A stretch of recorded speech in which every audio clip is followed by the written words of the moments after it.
Alors, enfin, je ne sais pas si vous vous rappelez, mais dans une ancienne vidéo, nous avions parlé de la descente vibratoire d'une âme. Et en fait, eh bien, quand l'âme arrive à décider de refaire un parcours sur Terre et qu'elle arrive au dernier palier de sa descente vibratoire, là, un guide lui est attribué. Et avec ce guide, elle va voir les principaux points de son parcours sur Terre. À savoir, donc, à quel moment elle naît, à quel moment elle va quitter la Terre, donc le pourquoi, comment, à quel âge, de quelle façon, voilà. Et elle va aussi choisir les parents, ça on avait vu, mais également les grandes rencontres. Et ça c'est important, les grandes rencontres, parce que c'est de cela dont on va parler aujourd'hui, en fait, de ces grandes rencontres. Alors, il est évident que le guide est avec elle pour choisir. Mais il ne faut pas oublier que, en fait, tout est en perpétuel mouvement sur Terre et surtout que nous sommes tous interdépendants les uns des autres. C'est-à-dire que rien ne peut être fixé. Voilà pourquoi tout est en perpétuel mouvement, puisque même si un choix est fait par une âme, de retrouver une autre âme, eh bien, par rapport au libre arbitre de l'un et de l'autre, tout peut être modifié à tout moment, durant l'incarnation. Alors, l'âme va demander à retrouver un être, ça peut être un être qu'elle avait, enfin c'est certain, un être qui a vécu avec elle dans une autre vie, mais pas forcément en tant qu'amoureux. Ça peut être dans toute autre relation, de parents-enfants, d'amis, de collègues, vous voyez, toutes sortes de relationnels, mais elle va le demander à le retrouver dans ce parcours-ci, donc celui qu'elle est en train de choisir, et là, elle pourra effectivement choisir d'être en amour avec cette personne-là, ou en amitié, ou en relation parent-enfant, ou petits-enfants et grands-parents, ou cousins, cousines, etc. Hein, donc, voilà ce qui va être demandé par rapport à ce qu'elle va vivre. C'est-à-dire que ça peut être une relation qui a été très belle dans une vie d'avant, et donc elle peut avoir envie de continuer, de retrouver cette personne parce que ça lui donnera un côté de sa vie qui sera agréable, suivant l'endroit où il y aura cette retrouvaille d'âme, en amitié ou en amour ou dans la famille. Mais ça peut être aussi, elle peut aussi demander à retrouver une âme avec qui elle a été en conflit dans la dernière vie, où ils ne sont pas arrivés à dépasser ce conflit et où ils sont partis de la terre l'un et l'autre, enfin où elles sont parties les âmes l'une et l'autre sans avoir réglé. Et donc, eh bien, elle peut demander à retrouver cet être en se disant que cette fois-ci, elle va tout faire pour que ça se termine bien, pour que le conflit soit réglé, soit apaisé et que ça soit définitivement réglé pour le prochain parcours et peut-être pour d'autres s'il y en a d'autres. Voilà pourquoi les âmes peuvent demander à se retrouver.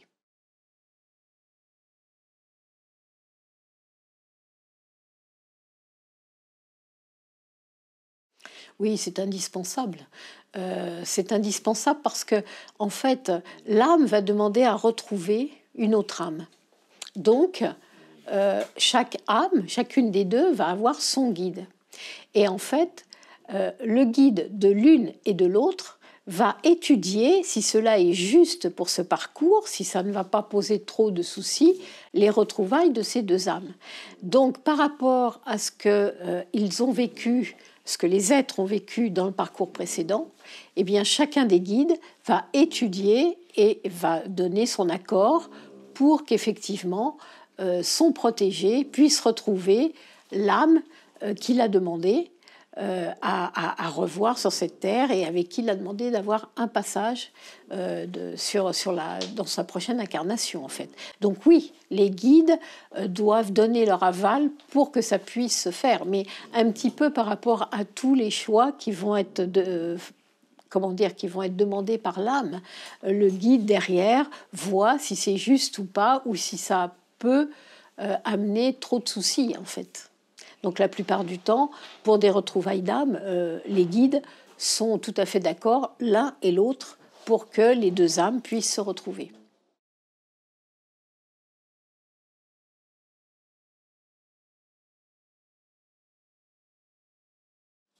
Alors en fait, là encore une fois, le guide, suivant ce que l'être va avoir à régler sur Terre, va choisir le moment de la rencontre avec son protégé.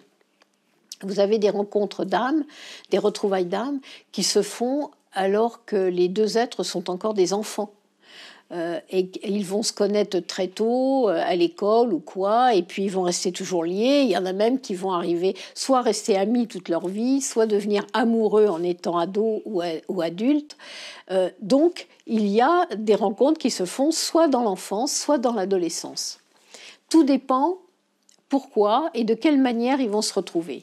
Mais il y en a aussi qui vont se retrouver en étant adultes, c'est-à-dire que le guide va, par rapport à son protégé, voir ce qu'il doit régler avant de pouvoir faire cette retrouvaille d'âme. Donc c'est lui qui, par rapport à ce qu'il vient travailler, ce qu'il vient régler, va pouvoir dire, ben voilà, ça serait plus juste que vous vous rencontriez à 30 ans ou à 40 ans ou à 50 ans, suivant ce qui doit être travaillé. Par exemple, pour un couple qui doit se retrouver, des êtres qui doivent se retrouver en amour, eh bien voir quelle est la situation, si son protégé doit vivre une autre histoire avant cette rencontre-là, pour une meilleure compréhension de son parcours. Donc, oui, avec le guide, il détermine à quel moment ils vont se rencontrer, chacun des guides avec son protégé. À partir du moment où le guide est d'accord et le protégé aussi, il n'y a plus aucun être humain qui pourra empêcher cette rencontre. Elle est inévitable. Rien ne pourra opposer, rien ne pourra entraver la rencontre.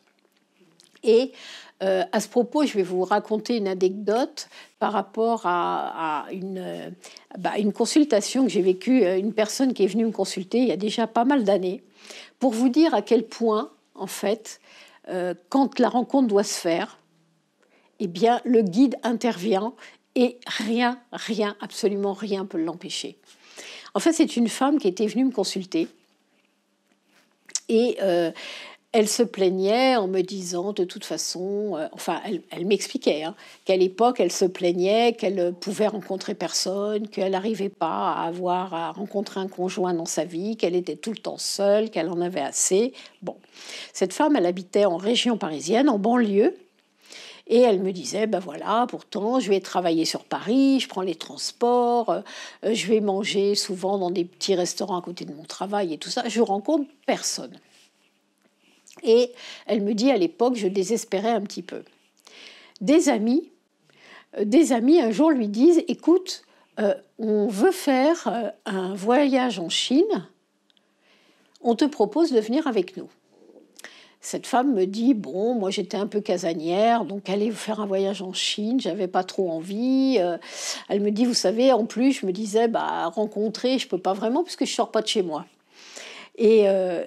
Mais ils insistent, ses amis insistent. Et en lui disant, écoute, c'est un voyage organisé, on va se retrouver à plusieurs, ça sera sympathique, donc viens avec nous, ça te changera les idées, puis comme ça au moins tu auras des vacances. Et elle finit par accepter. Ils partent en Chine, et donc là-bas, eh bien, ils se retrouvent à manger à une table avec plusieurs personnes qui faisaient partie de ce voyage organisé. Et en fait, ils commencent à parler le soir, un des soirs où ils venaient d'arriver, peu de temps après. Et elle me dit, c'est vrai qu'il y avait un homme qui était là, très sympa, et on commence vraiment à discuter ensemble, et on se rend compte qu'on avait quand même beaucoup de goûts en commun. Et elle me dit, première réaction que j'ai dans ma tête, c'est de me dire, oui, mais enfin bon, on est en Chine, donc si c'est pour être à 600 km d'écart, même s'il habite en France, parce qu'elle savait qu'il habitait en France, si c'est pour être à 500 ou 600 km d'écart, ça m'intéresse pas de commencer une relation. Et au cours de la soirée, à un moment donné, ils viennent à parler du lieu où ils vivent. Et aux surprises, cet homme lui explique qu'en fait, il habite la même banlieue qu'elle, la même ville. Et à partir du moment où elle lui dit « bah oui, moi j'habite aussi dans cette ville-là », cet homme lui dit « mais vous êtes à quel endroit dans la ville ?» Et donc elle lui donne le nom de sa rue et lui dit « oh mais ça c'est incroyable, en fait j'habite juste la rue derrière chez vous ».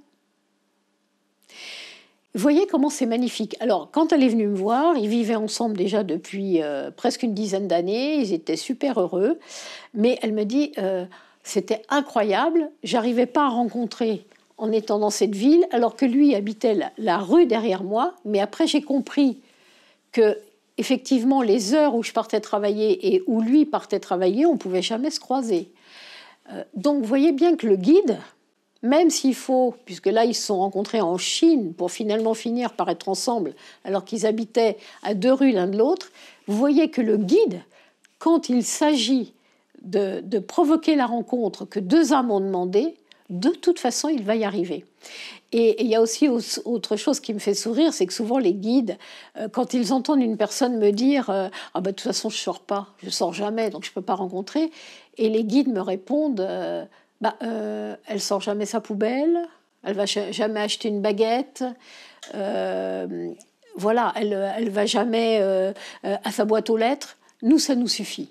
C'est-à-dire qu'à partir du moment où il y a un temps qui est délimité, chacun des guides va faire en sorte que les 2 âmes se rencontrent. Donc, peu importe ce que vous faites dans votre vie, la rencontre se fera.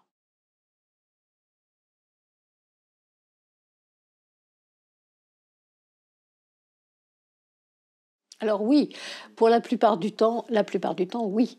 Elles vont réaliser qu'il se passe quelque chose qui n'est pas ordinaire et qu'effectivement, il y a une force dans cette rencontre. Mais pas toujours. Et pourquoi? Eh bien, tout simplement, vous savez, on a parlé des différents niveaux de conscience. Et chacun des guides va, quand l'âme demande à s'incarner, va savoir dans quelle catégorie d'ouverture de conscience son protégé va se trouver. Alors, évidemment que quand il y a des retrouvailles d'âme, c'est pratiquement jamais avec, comment dire, par exemple une vieille âme avec une âme jeune ou une âme primaire. Mais par contre, ça peut être avec une âme adulte. Ça, c'est possible. C'est-à-dire que les guides vont accepter tout en sachant que, effectivement, il y aura un des 2 êtres qui va prendre conscience et l'autre qui ne prendra pas conscience, qui verra la beauté de la rencontre, mais sans voir le côté spirituel et retrouvailles d'âme derrière. Donc là, c'est pas pour autant que c'est impossible. Mais si vous voulez, il y a un des 2 êtres qui va se dire « Ah ben oui, c'est magnifique et en fait, je suis persuadée qu'on s'est connus dans une vie d'avant, qu'il y a des choses qui sont fortes et voilà. Et l'autre va répondre oui, notre vie est belle. Pourquoi tu vas chercher plus loin? Vous voyez, on est beau, on est bien ensemble, on s'aime et c'est ça l'important. Vous voyez la différence. Donc oui, effectivement. Il peut y avoir dans un certain cas des retrouvailles d'âme où il y a un être sur les 2 qui ne va pas être conscient parce qu'il n'a pas cette même ouverture.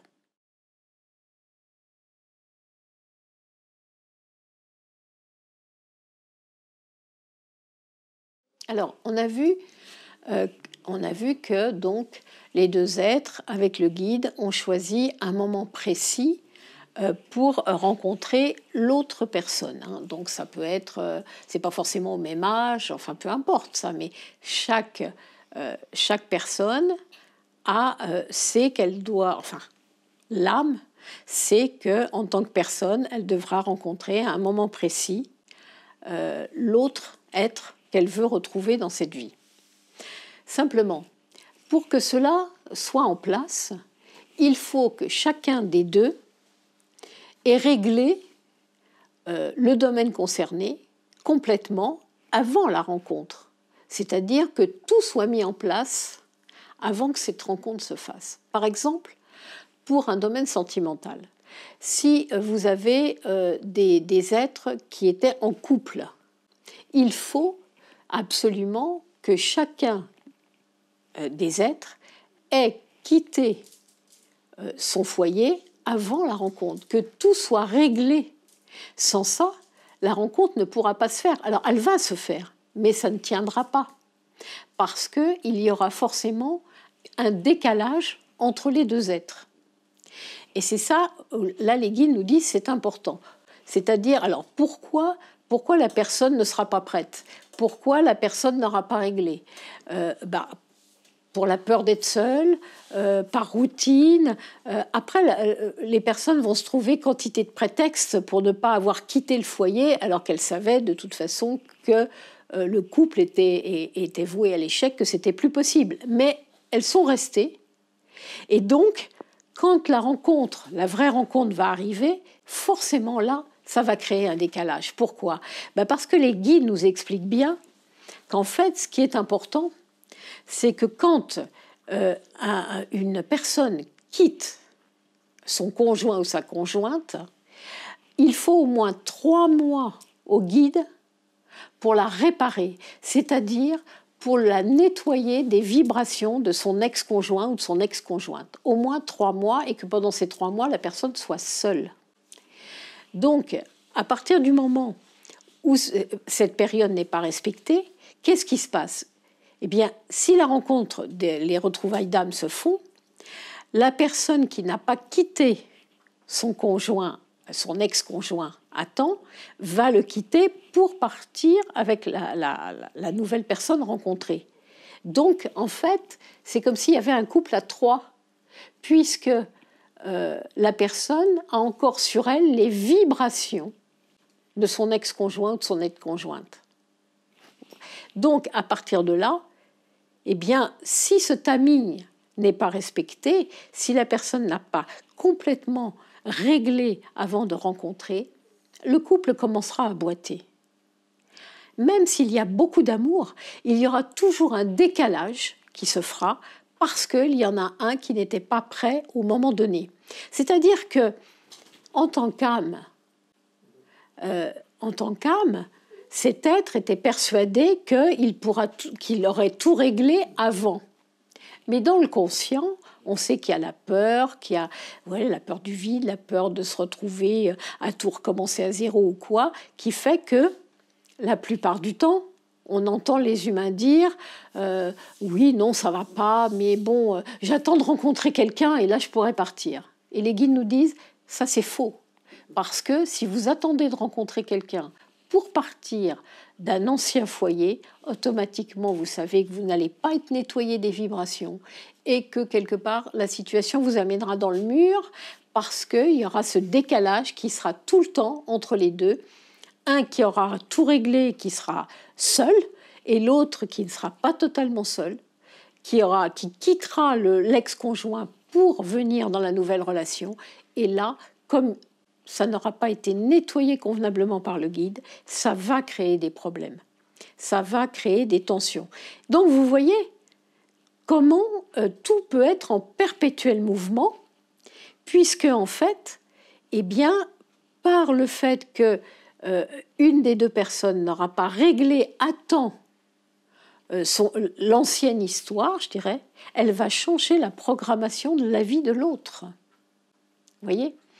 Mais il n'y a pas, les guides nous disent encore une fois, c'est sans jugement. Et il n'y a pas à en vouloir à celui qui n'a pas réglé. Hein, pas du tout. Parce que celui qui a commencé l'histoire en sachant que son futur conjoint n'a pas réglé est autant responsable. Puisque les guides nous disent, quand vous êtes dans une relation nouvelle, quand vous commencez une nouvelle relation et que le conjoint ou la conjointe en face n'a pas terminé son histoire, c'est à vous de dire, pour le moment, on ne vit rien, tu commences par régler tout ce que tu n'as pas réglé et après seulement, on pourra commencer notre histoire. Donc voilà pourquoi, eh bien, ça peut être une conséquence, ça peut être une situation qui n'a pas été réglée, donc qui fait que cette retrouvaille d'âme ne va pas se faire comme il fallait et ne pourra pas vivre dans le temps, en fait, finira par se diluer.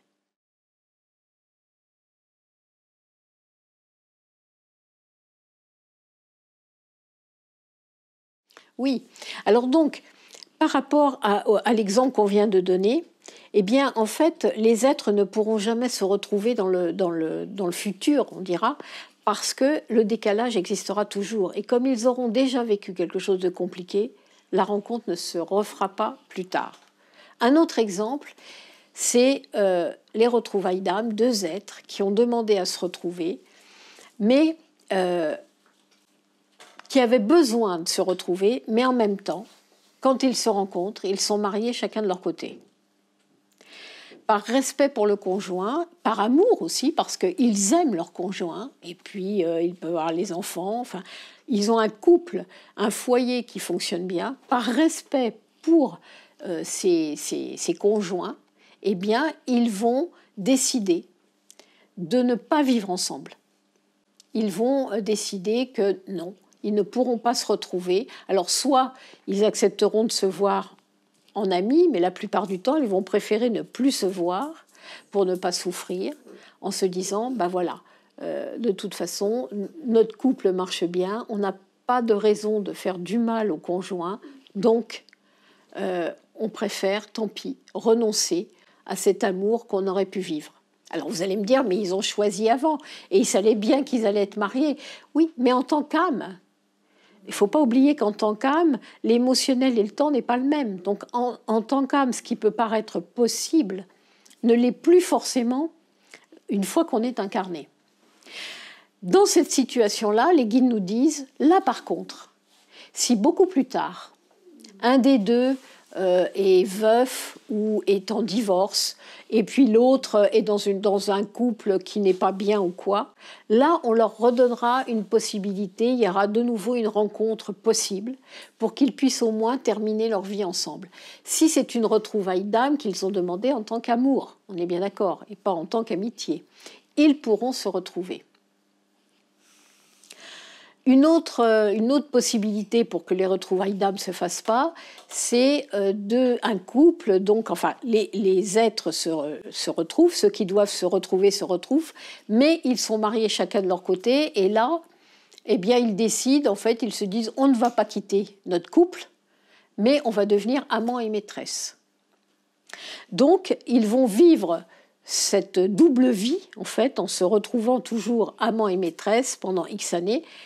Mais les guides nous disent qu'est-ce que ça donne? C'est qu'en fait tout le monde est malheureux, parce que ces êtres n'arrivent pas à se séparer l'un de l'autre.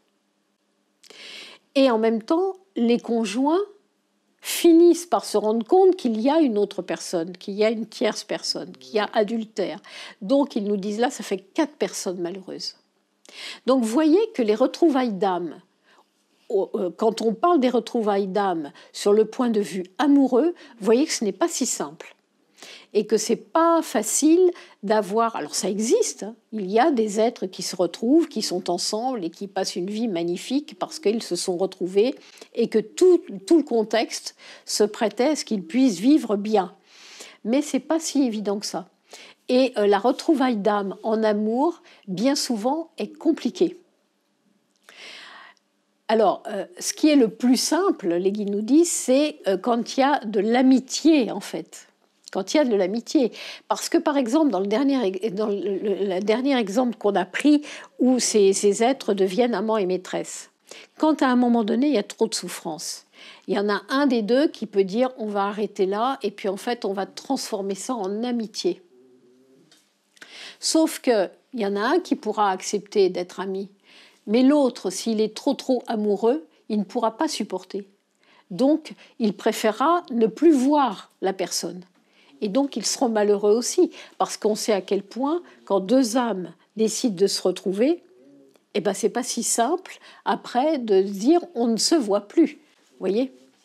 Donc, c'est pour ça que les guides nous disent qu'en fait, c'est en amitié que c'est le plus facile, les retrouvailles d'âmes. Et pourquoi en amitié? Tout simplement, déjà parce qu'il faut comprendre que des âmes qui se retrouvent, elles vivent cet amour dans l'au-delà où elles sont en osmose. Il y a une vibration forte des deux âmes dans l'au-delà. Quand elles le transforment, quand cet amour se transforme sur Terre, eh bien dans un couple, Vous allez avoir le côté jalousie, le côté possessif, la routine, tout le quotidien qui va se mettre en place et qui va faire que cette magie des deux âmes ne va plus déjà être vécue de la même manière. Alors qu'en amitié, la jalousie n'existe pas, la possessivité n'existe pas. Donc, les âmes pourront se voir autant de fois qu'elles le veulent et pourront créer un lien extrêmement fort jusqu'à la fin de leur vie. La seule difficulté qu'il peut y avoir, c'est si un des deux fait sa vie ou les deux font leur vie, parce que pour les conjoints, ça sera compliqué de comprendre cette osmose qu'il y a entre ces deux êtres qui se retrouvent, parce qu'il y a une force assez exceptionnelle et qui n'est pas ordinaire entre deux âmes qui demandent à se retrouver. Donc là, un des deux conjoints pourra finir par être jaloux de cette complicité qu'il y aura entre ces deux êtres. Mais autrement, s'ils arrivent à dépasser ça, en amitié, c'est quelque chose de fabuleux et qui reste jusqu'à la fin de leur vie.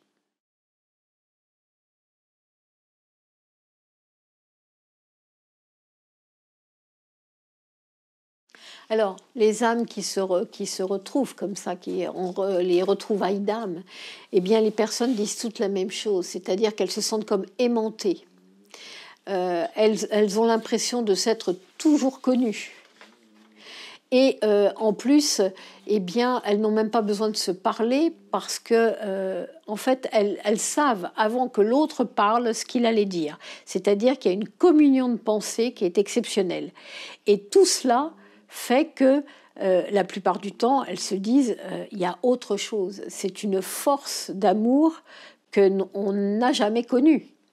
Donc, si elles ont eu des couples avant, elles se rendent compte que ça n'a rien à voir. Et par contre, la difficulté, c'est si jamais, pour X raisons qu'on vient de voir, elles sont obligées de se séparer, eh bien, les autres rencontres derrière vont leur paraître extrêmement fades. Parce qu'il n'y aura plus justement ce côté magique dans cette rencontre où tout paraît simple parce que, en fait, c'est comme si vous retrouviez votre autre. Voilà, vous vous retrouvez dans tout, vous ne pouvez plus vous quitter, vous avez l'impression que tout est fait pour vous deux. D'ailleurs, deux âmes qui se retrouvent et qui sont côte à côte, ça donne une énergie, une lumière exceptionnelle. Et tout être qui rencontre ces êtres-là peut s'en rendre compte, peut s'en apercevoir.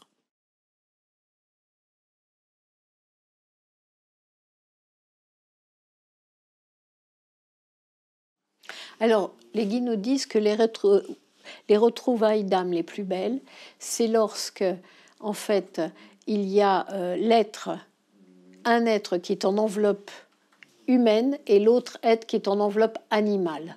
Ils nous disent là, c'est la plus belle des retrouvailles d'âmes. Pourquoi ? Parce que là, l'amour est infini.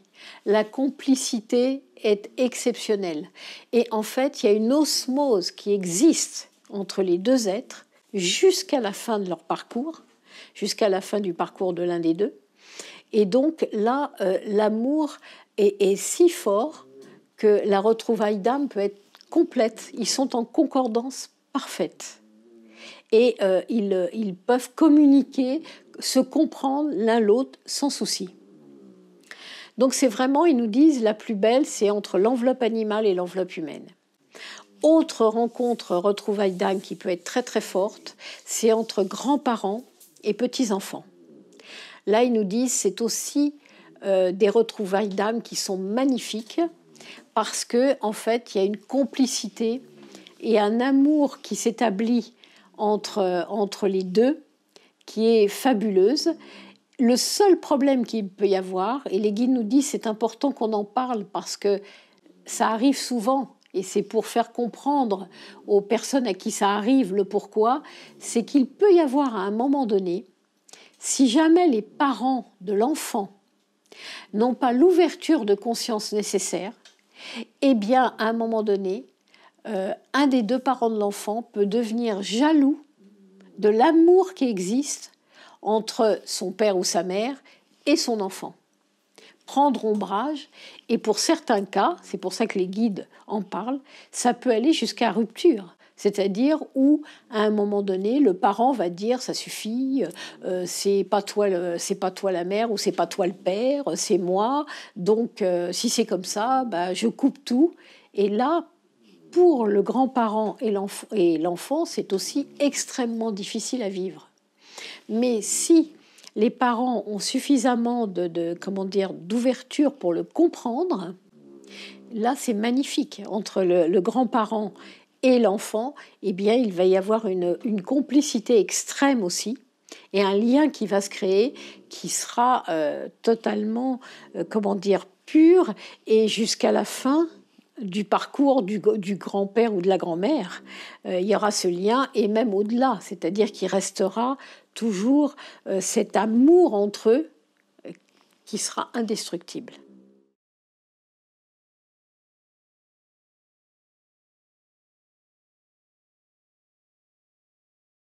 Alors, voilà ce que les guides voulaient nous expliquer par rapport au retrouvailles d'âme. Alors, il faut savoir quand même que c'est magnifique. C'est-à-dire qu'il n'y a pas que le côté amoureux. Il y a plein de retrouvailles d'âme qui se font en dehors du côté amoureux, où ça peut être superbe, où il y a entre amis, dans la famille, où c'est vraiment quelque chose de magnifique. Et quelquefois aussi en amour, bien sûr. Mais ne jamais oublier qu'en fait, vous avez choisi en tant qu'âme de retrouver un être, mais que vous ne savez pas dans votre conscient comment votre libre arbitre voudra gérer la situation. Et puis, aussi comprendre que l'autre, c'est exactement la même chose. C'est-à-dire que il aura choisi de vous retrouver, il aura accepté de vous retrouver, mais est-ce que son libre arbitre ne changera pas d'avis?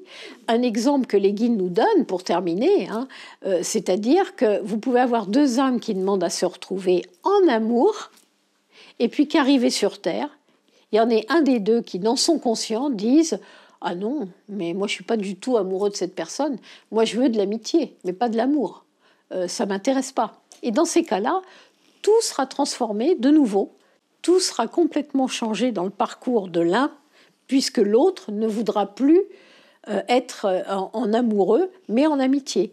Donc soit l'autre acceptera l'amitié, soit il ne l'acceptera pas, mais en tout cas, eh bien de nouveau, par un libre arbitre, tout pourra être transformé. Donc voilà, encore une fois, la vie...